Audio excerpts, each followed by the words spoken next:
I have worked with children and teens and their families for a really long time in different settings, whether that be at a research lab setting, or if that was at a school setting, or if that's in private practice or a community center. That has been my passion since forever. I've gotten the opportunity to work as a teacher. I was a preschool teacher for a bit. Then I became a school counselor. And then I just kind of delved into private practice. I mainly work with kids that are highly anxious, depressed. I call them the tricky teens. Like if your kid doesn't want to go to school, if he starts to dabble in marijuana use, if he turns out he had a drastic behavior change and now he's locked up in his room. Those are the bulk of my practice. One of the specialties that I have is divorce and trauma. So if a family, is separating and they're worried about the child and the transition, or if they've had experienced any trauma or any attachment separation from a parent or a caregiver, that's kind of my jam. That's the majority of the people that I work with. How does it work with parents? Do you see them for sessions individually, or how does that look like? It depends. I have some parents that come see me just for the parent coaching piece. And when that happens, I won't see the child because the client is not my child, it's the parent.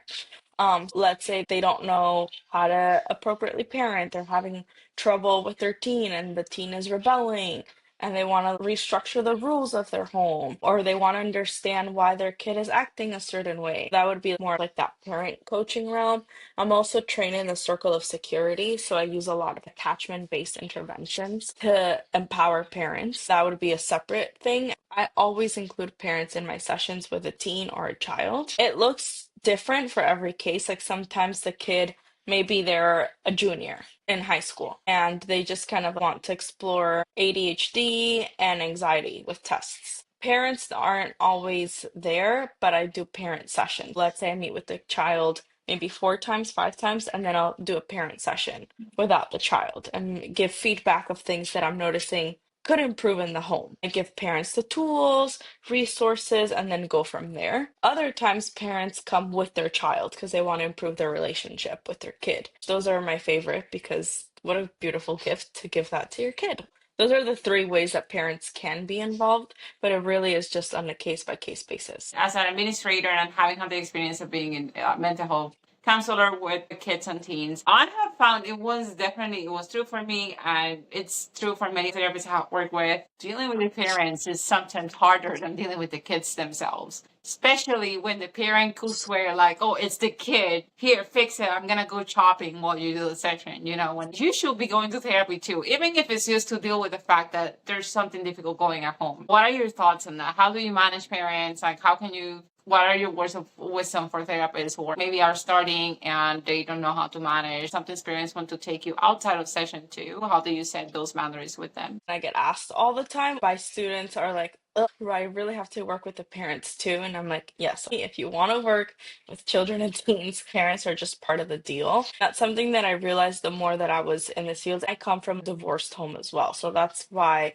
it's a big calling for me. I realized I can help the kid and that's important. It's a systemic issue. Sometimes, well, more often than not, right? Every time that I speak to a parent, and again, it's on a case by case basis because maybe we have a kid that with present parents securely attached, but they just want help with test anxiety. That's a different case. But most of the cases that I see, I require the parent to show up for parenting sessions. That's how I mitigate that. I won't see them if they're not willing to show up for parent sessions. I don't require a weekly commitment for parent sessions, but definitely at least once a month to check in. That is important. I haven't really had resistance with that because I'm very honest at the beginning and I set that expectation.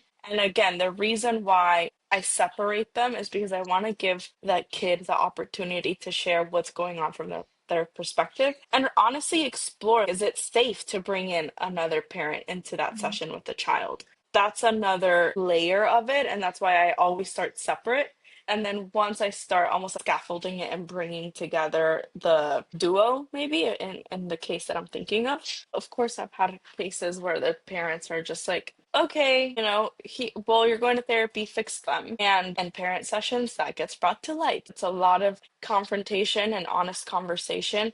And I have found most parents deeply care about their children. They just don't know how to show up. That's where I come in, and it's not a judgment. Let's do the work together to show up for your kid. And ultimately, we have the same goal, right? We both want your kid to be feeling better. So how do we do that together? That's kind of my approach to it. Most of the time it's been pretty efficient, and I will also add culture. I think culture is a different layer. Some parents don't love the idea of therapy, some depending on where you're from.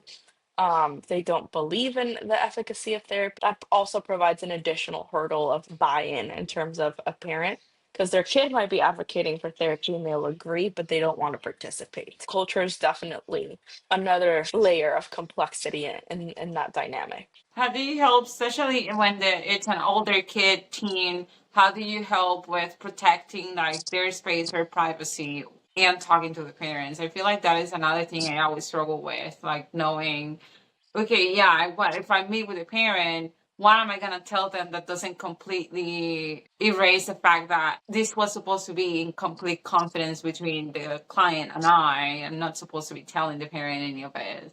How do you usually manage that line? Honest with the kid, and I ask for permission.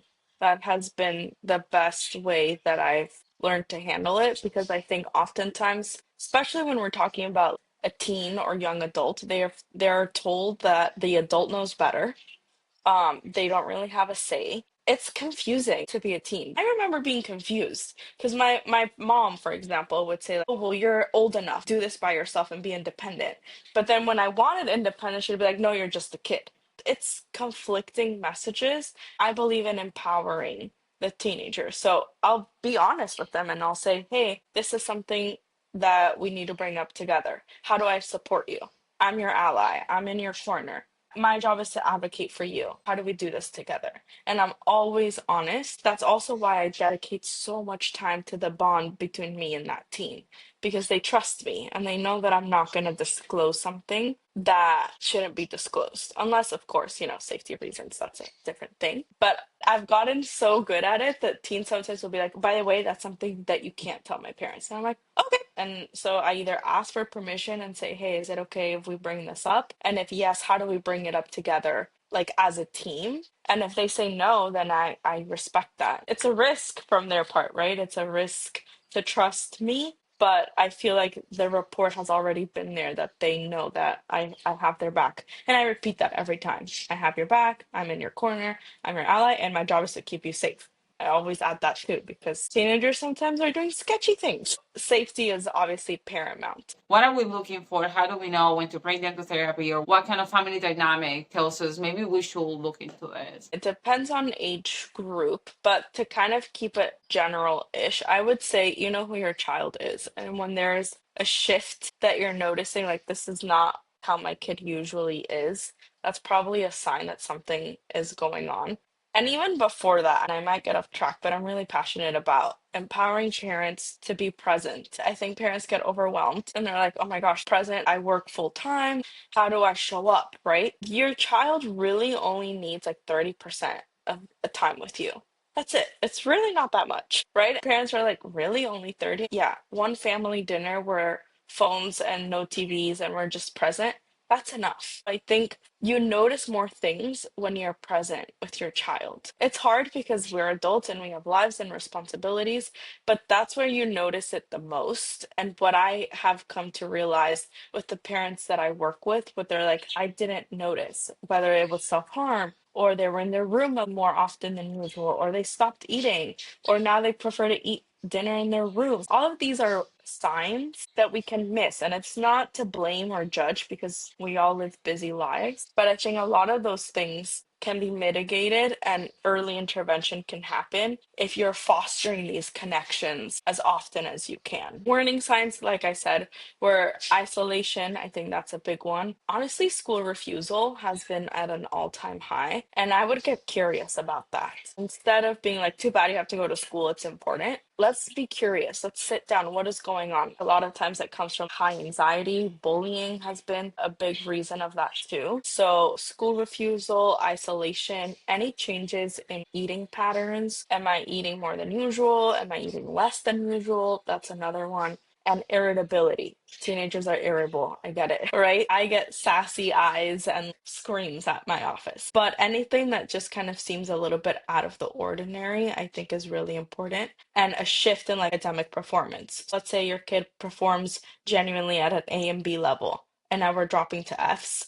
Something's off, right? It's things like that. I will always say trust your gut. Trust your parent instinct. It's there for a reason and it's powerful. If something seems off, chances are there probably is. Other times I just get like fun cases where they're like, my kid has some meltdowns. Like, can you teach them better coping skills? Absolutely. That's a great time to come to therapy. Or my kid gets really angry and throws things.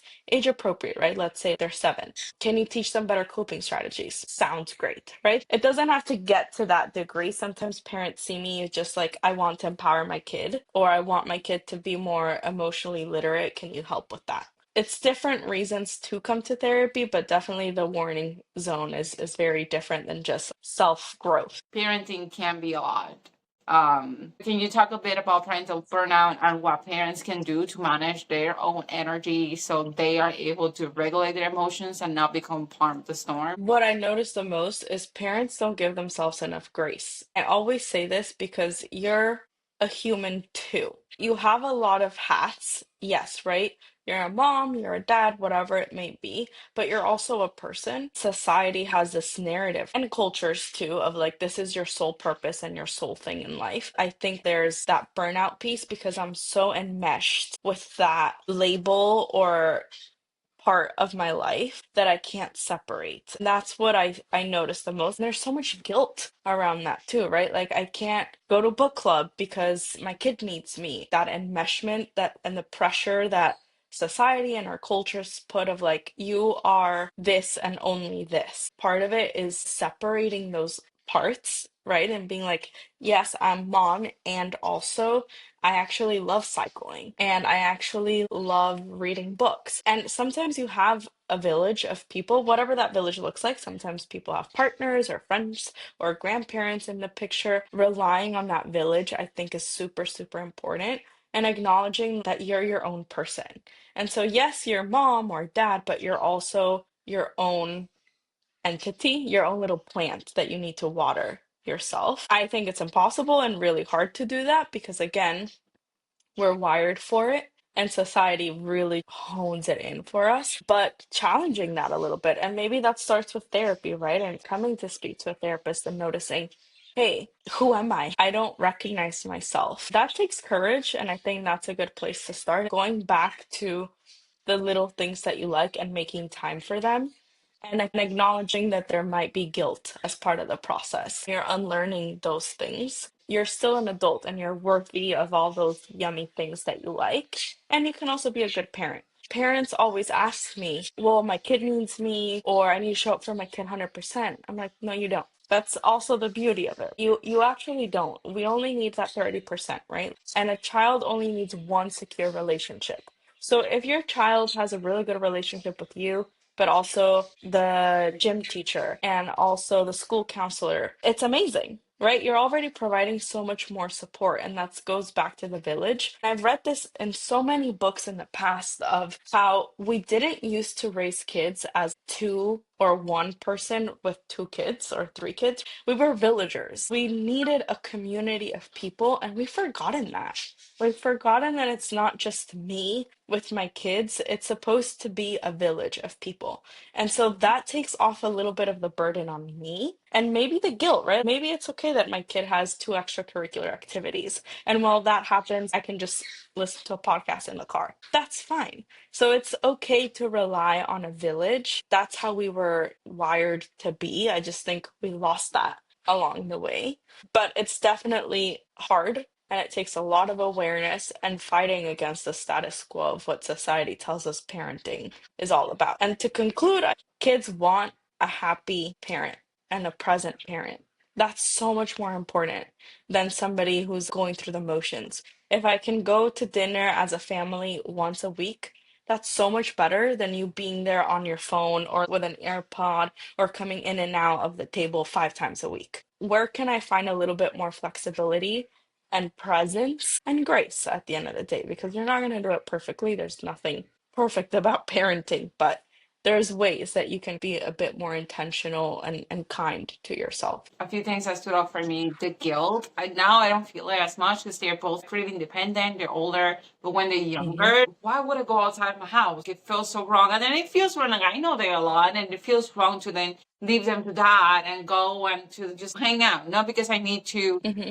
work or grow a grocery run. Like, that is not taking time out. We moved from Puerto Rico. We don't really have family here. Our village is 3 hours away on an airplane. I'm guessing you work with some families who maybe are in the same spot where their trusted people are not here. Oh, yeah, exactly. And I feel like, for example, but from my own experience, when I was in Mexico, I'm Mexican. We moved from Mexico to China. It was just my mom, my dad, myself, and my brother. And at that time, I didn't realize it, right? But I was 8 years old. It was a really big transition. Latinos in general are very family oriented. I lost all of that. I was really close to my grandma, and my mom lost all of her circle of friends. So the village was completely dismantled, for lack of a better word, right? And looking back, my mom did go through a phase of depression because I don't speak the language. I can't communicate. I don't know anybody. This is a different culture. And, my husband at that time is off to work and my kids are in school. There is so much truth to what you're saying. And I think it's important to talk about it because it's the reality. I wish there could be like this one answer or this cure of like, oh, just do this 3 times a day and you'll be fine. I don't think that's the reality, but I also think there's more than we can do.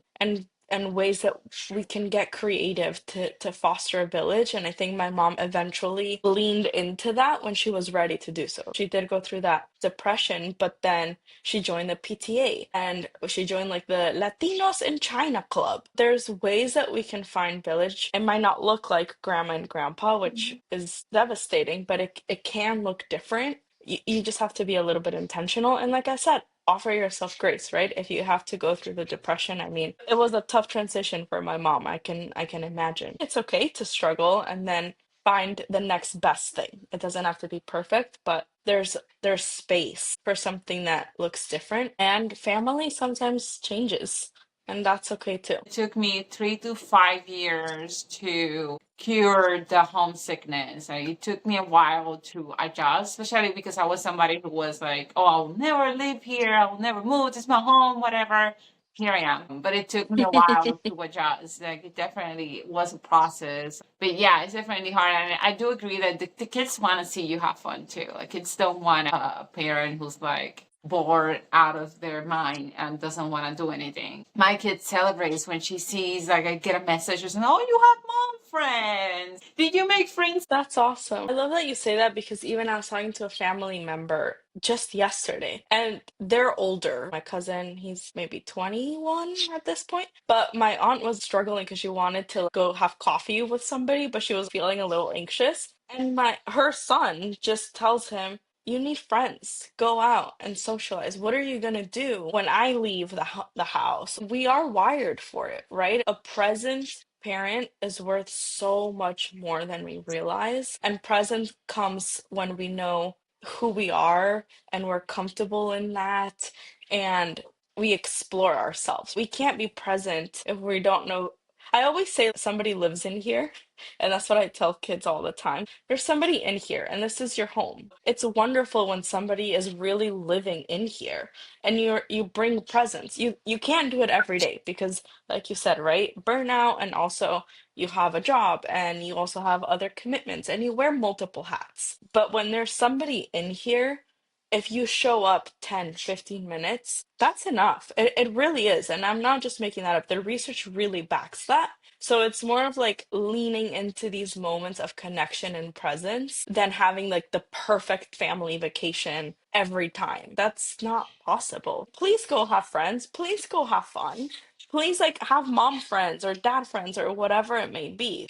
I think that's a beautiful lesson within that message. Your kids want you to be happy and connected with other people too. How do you help kids get to know that person? We go through so many drastic changes through the ages. How do you help kids get to know and accept the changes and parents to get to know their kids as they're changing? I think that's one of the toughest parts of my job, if I'm honest, because I even have young adults, maybe 20-year-olds, that they're like, I'm not quite sure who I am. And I think that is part of development, right? We're finding ourselves every stage. I go back to values for that and somatic work. So, and kids, by the way, are geniuses. They are so connected to their body. It's just with time, society disconnects them, but they're extremely aware. So I usually ask, for example, they don't get invited to a party and they're sad about it. How do you know? Do you value friendship? Do you value this party? Do you value this friend? We go to the body first. How does it feel in your body?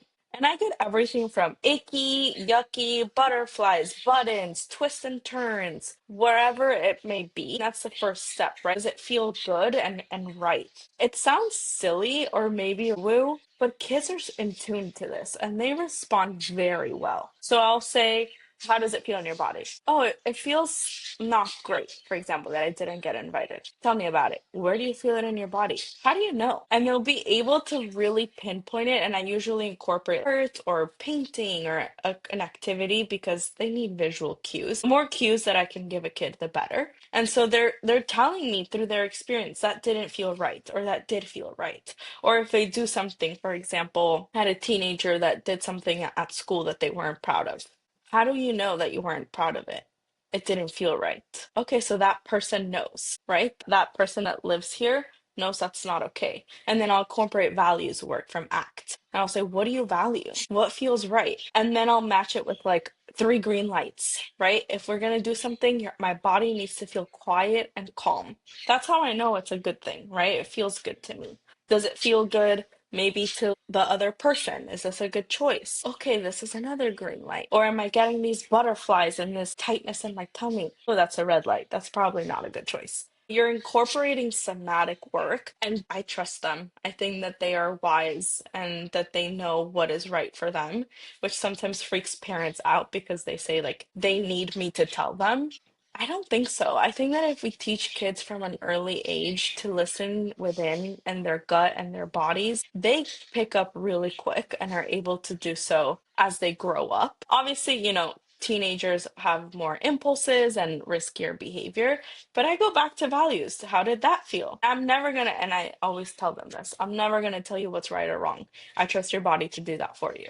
So ask, like, how did that feel? Well, not great. Okay, why not? Well, I value friendship and I was mean to my friend. Oh, okay. That's important information. And then we'll maybe incorporate IFS. What part of you felt that they needed? Why did that part think it was okay to lie to your friend? Well, I wanted to belong. Well, that makes perfect sense. That's what humans do. We want to belong, right? Little by little, we listen to the cues and the clues that our body tells us, our values tell us, and then our environment as a whole. Entering the territory of the body. Is sexuality a topic that ever comes up in the cases you work with? Yes. Well, I feel like more so now. There's two separate like sexuality issues. Like one is like gender identity, and that is something that you explore. And you use like the unicorn, for example. I love that instead of like the gingerbread person. And we address like again what feels right, the different parts of the body. And then there's also sexuality in terms of consent. And that's like another different topic, I guess, but in the same realm of sexuality. The way to teach consent is the same way of what feels right in your body, boundaries, and naming body parts. I think most parents shy away from those things, but really labeling the body as it is, that's very helpful for consent. Talking about, hey, nobody's really supposed to touch this but you. Empowering kids. I just don't think we give them enough credit. They're really wise and they know, but they just need, I always call it subtitles. They need the adult to add the subtitles for what they're feeling. That's our job. Whether it be gender identity or just general sex ed, which again, culture becomes another barrier because I don't know about you, but in Mexico, that is not a thing. You don't talk about it. It's just taboo until you figure it out when you're in your 30s, basically. But again, research shows not helpful. Empowering kids to name their body parts and know about it decreases the probability of sexual abuse. It's paramount to really teach kids about their bodies. You live in there, right? It's just your home. You know where everything is in your house. You should know what everything is in your body. Absolutely, yeah. So we in Puerto Rico it's very strange because there is a mix. Everything was like, well, you shouldn't do it. Don't get pregnant. Don't get AIDS. That was it. It's weird because there's a lot of taboo, but at the same time, it's very highly sexualized in many ways. A lot of sexual innuendos and the music, the dances, half naked with Mm. all the local shows. But if you do it, you're a slut. You know, I don't. I have some memories of here and there. I don't think anybody really had a talk. I think by the time that they will have done it. Like I already knew what it was. Kind of, I knew it's in the. I didn't know. Kind of knew. You know, I feel like Yeah, I had you. some idea. That is something that we have always. We call the body parts what they are. They understand the differences. They know about gender. They know that people express themselves in many different Mhm. ways. There's an open door in the house, but at the same time, there's no details. Obviously, it's all age appropriate. Even me, that this is what I specialize in. I don't work with kids in my practice. Sometimes it gets kind of weird. I mean, they have seen cats doing it. They have seen birds documentary, but I'm also a little bit like jock, afraid or uncomfortable when the time comes that it clicks for her. Oh, this is what mom and dad do, you know? And research show that the more comfortable as a parent you are when you talk about sex with your kids, the better sexual well-being they will report when they are adult. So it's so important to be in yourself comfortable with it. So when you're teaching, you're not just like passing that generational sexual shame to them. Yeah, I think it's important. And again, there's so many layers to it because, on the first hand, as Latina women, we can't talk about sex. It's just not a thing. Because if we do, then it comes with an array of labels, right? And if we do talk about it, then there's another array of labels. It's like, damn if I do, damned if I don't type of situation. We already have this inherent culture stigma around sex and sexuality in women. We're entering that conversation with that already within us, behind us. It sounds like what you're doing is exactly what it should be, right? Because we are having these conversations and you notice you're uncomfortable, and it makes sense that you're uncomfortable because of all of the stuff that we talked about in terms of culture and identity and women. But it's worth the uncomfortableness and maybe exploring, like, in me, right? Like, why am I uncomfortable? What does that show up and say about me? Research does show that they have a better sexual experience within themselves. Also, when it doesn't go great, you're able to know, like, this doesn't feel great. You're able to advocate for yourself and you're able to get yourself out of situations that don't feel safe. I've had so many young adult, specifically women, cry to me and saying, like, I had a negative sexual encounter. I don't know. Nobody taught me. Nobody had these conversations. Or I've had teen girls who are terrified of getting pregnant and nobody taught them the cycle and what your period is. I get the fear. The biggest fear that I get from parents is, if I talk about it, then it will happen. If I talk about it, then it's more likely that my kid is going to have sex and be a teen pregnant person. Actually, no. Talking about it and being open about it delays the initial sexual encounter because there's no shame about it. There's no mystery or secret. Both things are true. I can get why it's so hard, especially in our culture, especially as women, especially the way we were raised. My researcher clinical brain says it's uncomfortable and it's the best way to go because it's better for the child. And most of the fears aren't real. You end up having kids that are more secure and know what they want and are more selective in that process versus a kid that has no idea and puts themselves in risky situations. Knowledge is power. There's it's this idea of, oh, if I talk about it, I'm gonna put it in their head. Your child has a body that feels good when they touch. It's already there. You don't have to do Yeah. anything to be there. This is the best thing you can do to keep them safe. It's not just sex, it's my body and I need to take care of it. My oldest son said, well, I don't consent to brushing my teeth. No, that does not how it works because you still have to take care of your body. Mhm. If people are not treating you well, you don't stay there. If you are feeling these emotions, you speak up. If people don't respect your emotions, you remove yourself. This is Mhm. all these conversations. It's just easier if you have it now So then when it's happening, they may not even remember, but they will Hmm. like have that already in them. They will already know, oh, Yeah. wait, doesn't feel right. Something's not well over here. Or maybe I have to speak up or I have to talk to someone about it. So they know that you are there to talk. Now there's internet, so I feel like a lot of people are a bit more lucky than we were, just making everything up. But at the same time, you can find a lot of random stuff that is not helpful too. You need to have this conversation so they know how to keep themselves safe. Especially in the future. And I will say, I get a lot of kids that are like, oh, yeah, I know how my body works. I saw it on a TikTok. No, that's really not. There's resources, but they still need the guidance and the presence of a parent. And it goes back to that for me, being able to really have those conversations and maybe even just say, this is uncomfortable for me because nobody modeled it for me. We're doing this thing together, right? We're both out here being uncomfortable for different reasons, but I believe in the power of the work that we're doing.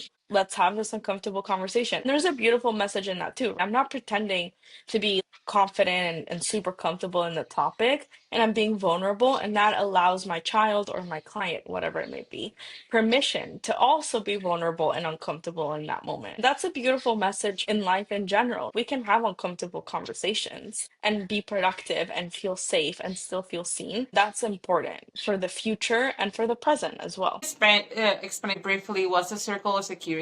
The Circle of Security is a huge international institution, and they have trainings for parents, clinicians, and teachers. I think there's three different ones, and I'm by no means an expert in it. The training that I took was to be a parent facilitator, and it really focused on the attachment between the caregiver and the child, and how, as a parent facilitator, you can foster these connections. It's all based on attachment, which I love. And I find it's very important that parents know about attachment in general. What I found the most fascinating is that it talked about, like, as a newborn, how you can foster attachment with a newborn. It shows videos because it's backed by thousands and thousands of like research and experiments and documents. In the videos, you have how they look for connection and attachment from a newborn to a teenager because they even have that teenager phase. It really is about learning how to be in connection, present, and attuned as a caregiver to your child. That's the general consensus. It was a week training, which we met every day, and then there was a quiz at the end. You get a really good sense, and then you get a workbook. What I do if I use a circle of security in my parenting sessions, you have access to the videos as well. You're teaching the parent the videos, and then you're doing the workbook together. It's a really cool, unique approach to attachment. Every time I do it with a parent, the parent is always fascinated and in shock. It has the basic premise of like they go out to explore and they come back when they need connection and safety. It's very beautiful to just see that in general, to see when that kid really is going out to explore and feel safe in doing that. When they need a little bit more safety and security, they come right back to you as the caregiver. I can really tell you once you see it, you can't unsee it. It is everywhere. I have a godson and he got angry because he dropped a pen. And I'm like, sir, I didn't drop the pen. You dropped the pen. He threw himself on the floor and just had a tantrum. But so where was he in the circle? He needed me. He needed that help. And so I just stayed there and I'm like, yeah, you're upset. It's upsetting. I'm just in connection. And then you notice, okay, his cup got full. I was there, I was present, and he went, picked up the pen and went out and explored again. It's a constant loop. The more that you learn to see attachment that way, kids don't really become pathologized, which I think often happens. And they're just like, wait, it's just seeking connection, exploring, seeking safety. It's a beautiful dance that happens. The reason why I focus so much on divorce and why I always link it to attachment, because it is a separation of attachment. That's what I see the most of when we fracture that attachment. It's really hard for a child to comprehend because, and this is in the best case scenario where mom and the other partner, mom or dad, whatever, were present and now they're no longer present. That's confusing to the child. Depending where you are developmentally, of course, it affects you differently. Like you're 17, maybe you're like, okay, that's hard, but I also have found connection through friendship and romantic relationships that might be more age appropriate versus a kid. You can see it manifest in different ways. Sometimes you see more behavior outbursts. Sometimes with younger kids, you can even see a regression. Let's say your kid was potty trained, they might not be potty trained for a couple weeks anymore. You might see more accidents and things like that because of that rupture. With that being said, though, I always tell this to parents that feel guilty about divorcing. Kids are resilient and they can overcome things if done in the best way. Is it going to be hard? Is it going to lead to regression? Is it going to lead to anxiety? Yes. And it's okay that that happens. It goes back to what I was saying at the beginning. Kids need present parents over anything. So if you're going to be present that 50% of the time, that's so much better than conflict and absence 100% of the times. It's hard as a parent accepting that and dealing with like that guilt, and you also have your own grief, right? Your marriage, that's what I was saying, we're separating the mom in this case from the person, and you have grief over your relationship and your marriage. It's separating those things, but knowing your kid is probably better off having 50% of secure safe connection than 100% of the opposite. But yeah, kids struggle in it, and I have kids that are like, I really don't care, and then I have other kids that are like, I'm older, it doesn't affect me. And then years down the line, they're like, yikes, that affected me and my attachment style, or the way that I perceive people,